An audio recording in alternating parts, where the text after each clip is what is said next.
In this video, I'll look into the idea of a lack of selective pressure causing a rise in mutations leading to the eventual decay and death of the said superorganism. So what happens when a population that experiences no selective pressure because AI is taking care of all its needs? Mutations in that population build up, and with no selective pressure, the population eventually collapses, as births can no longer be sustained due to the enormous amount of mutations that build up over time and generations. The mutation rate in fact accelerates as promiscuity, especially in females, is a sign of mutational load, as promiscuity is a protective mechanism against chaotic environments where males kill infants they perceive aren't theirs, so without a father around, promiscuity is a good strategy. Why this indicates poor genetic health is that it is only beneficial in chaotic environments, i.e. environments we aren't well adapted to. A rise in female promiscuity along with hypergamy is a sign of the amount of mutations in the gene pool is beginning to rise to dangerous levels. In a bubble where AI completes most of the tasks, it will be difficult to maintain genetic health of a superorganism without AI directly intervening in the selective process.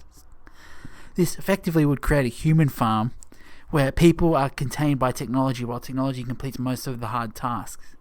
AI would then decide what traits it wants in humans, like how humans did with dogs.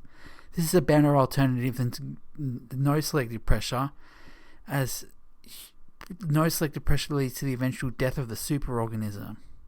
Unfortunately, this is a likely outcome for humans once the AI takes over, as certain segments of the economy would be insulated from certain processes and pressures. This creates two situations: an AI that follows eugenic practices and an AI that doesn't. The AI that doesn't will lead down to the eventual genocide and death of humans underneath it as a way to quell mutations in the population. This AI would instead service humans and their desires. However, this AI would quickly wind up competing with other AI. This leads to competition and war, as most of the competitive AIs would rise to the top and compete with power. AI would eventually see humans as disposable and would probably exterminate us, as we would be stupider thanks to the lack of selective pressure. An AI that follows eugenic practices thus leads up to improving itself in a few years' time, as the person born under that AI would effectively work for that AI. This would end up creating a process where human intelligence actually increases for the first time since the Industrial Revolution. This would then create a society where AI and humans could function together, as human intelligence would slowly increase over time and be able to be more creative input for the AI to produce a better artificial intelligence all around.